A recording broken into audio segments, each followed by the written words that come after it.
Halo teman-teman semua, kali ini gue bakal ngomongin beberapa sepatu yang sangat penting bagi revolusi teknologi sepatu sepak bola sampai saat ini. Gue akan berbicara tentang sepatu yang ada dari 2010-an sampai saat ini. Tonton aja sampai habis buat kalian yang penasaran banget tentang perkembangan teknologi yang ada dari sepatu bola ini. Let's go!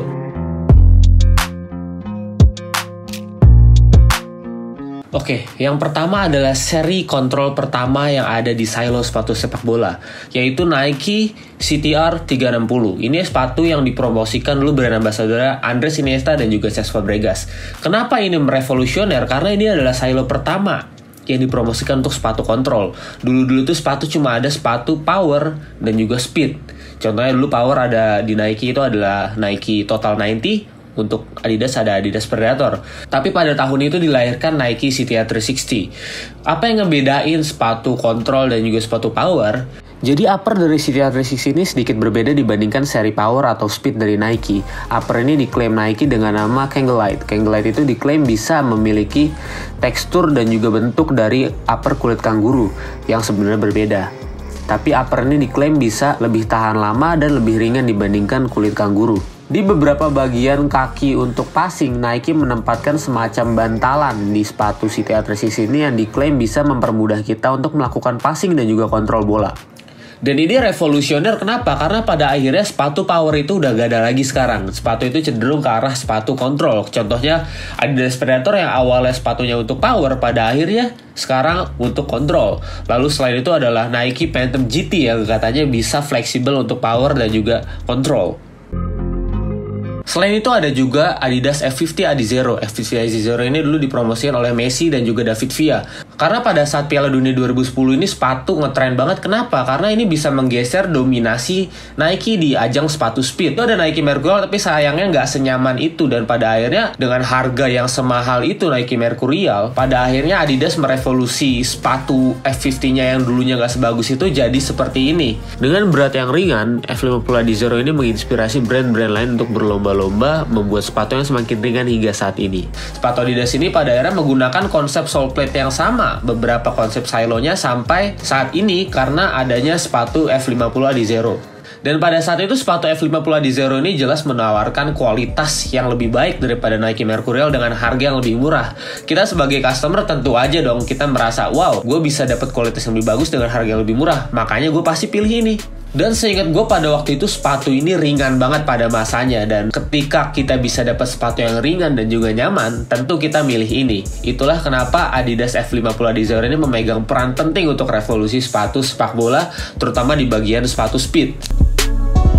Lalu di tahun 2011 ada seri sepatu power terakhir menurut gue, yaitu Adidas Predator Adipower. Dan sepatu ini dulu dipromosikan oleh Robin van Persie dan juga Louis Nani. Adanya Adidas Predator Adipower dan juga CTR 360 mengubah industri yang tadinya fokus ke sepatu yang silonya power cenderung ke arah kontrol. Terbukti setelah berakhirnya seri Adidas Adipower, Adidas melanjutkan dengan seri Adidas Predator LZ yang bentuknya sangat-sangat berbeda dengan sepatu power pada umumnya. Menurut opini gue pribadi, ini adalah sepatu power terbaik sepanjang masa. Kenapa? Karena ini punya konstruksi yang sangat-sangat ringan menurut gue untuk sepatu power, dan juga punya bahan kulit dan juga punya shooting element menurut gue yang sebagus itu. Jadi gue gak ngerti kenapa fans-fans Adidas Predator waktu itu pada gak suka. Mungkin karena ini sepatu yang modelnya modern, mungkin karena mereka lebih suka klasik, I don't know, but sayang aja, pada waktu itu sayangnya customer itu lebih pengen sepatu yang ringan karena trennya sepatu Adidas F50 Adizero dan juga Nike Mercurial. Dan selain itu waktu itu Nike CTR 360 itu sangat ngetren banget dan orang-orang pengen sepatu yang kelihatannya sangat-sangat modern dan futuristik seperti itu.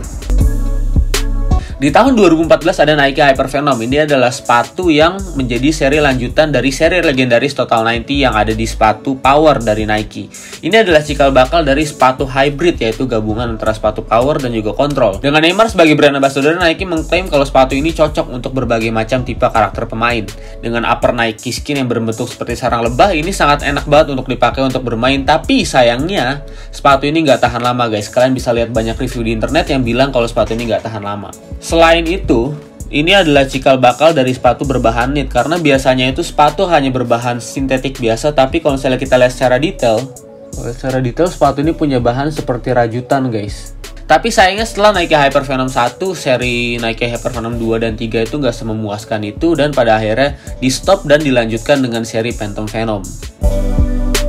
Lalu selanjutnya ada Nike Magista Obra. Ini adalah sepatu yang menjadi pelopor dari ngetrennya collar yang sangat tinggi dan bahan Flyknit.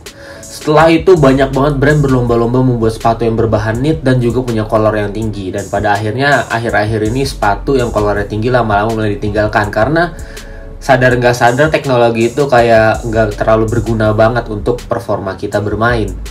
Gue dulu sempat punya sepatu ini tapi sayangnya gue jual, dan overall menurut gue sepatunya enak. Tapi sayangnya ankle yang terlalu tinggi itu, high collar itu sangat-sangat membuat gue nggak nyaman untuk bermain. Tapi gue nggak tahu dengan pendapat orang lain. Ada yang bilang enak dan ada yang bilang enggak. Dengan Iniesta menjadi brand ambassador, sepatu ini emang ditargetkan untuk orang-orang yang berposisi sebagai midfielder. Dan bahan knitnya itu diklaim Nike bisa membuat kita lebih nyaman untuk melakukan kontrol dan passing bola. Jadi 2014 adalah tahun kemenangan bagi Nike karena semua sepatunya itu adalah produk yang sangat nyaman dan nyaris gak ada kekurangan sama sekali. Dan beberapa tahun kemudian brand lokal gak mau kalah dengan membuat sepatu yang punya collar, tapi hasilnya ya gitu. Gitulah. Setelah kekalahan Adidas dengan seri X dan Ace-nya, di 2016 Adidas meluncurkan inovasi baru dengan meluncurkan produk sepatu tanpa tali pertama dari Adidas yang bisa kita sebut dengan Adidas Ace 16 Plus Pure Control. Dengan bahan prime knitnya, Adidas mengklaim sepatu ini sangat nyaman untuk kita gunakan dalam posisi apapun dan sangat nyaman untuk melakukan total kontrol kepada bola. Dibuktikan dengan Pogba yang menjadi brand ambassador, Adidas mengklaim kalau sepatu ini cocok untuk para midfielder yang punya paket lengkap cara bermain seperti Paul Pogba. Walaupun sepatu ini ada beberapa flaw yang menurut gue kurang bagus, tapi pada akhirnya beberapa tahun setelah itu Adidas terus mengembangkan sepatu laceless-nya menjadi lebih baik lagi sampai saat ini. Itu dia menurut gue sepatu-sepatu yang bisa merevolusi teknologi sepatu sepak bola hingga berkembang sampai saat ini. Apakah dari kalian punya opini lain? Silahkan komen di bawah. Dan apakah juga ada salah satu dari kalian yang pernah nyobain sepatu yang udah gue sebut? Silahkan komen di bawah juga. Jika kalian suka dengan konten yang gue buat, silahkan like video ini dan jangan lupa untuk subscribe untuk terus berlangganan konten-konten terbaru dari Live Putih. Gue Zikri, peace, love, and takers, I'm out.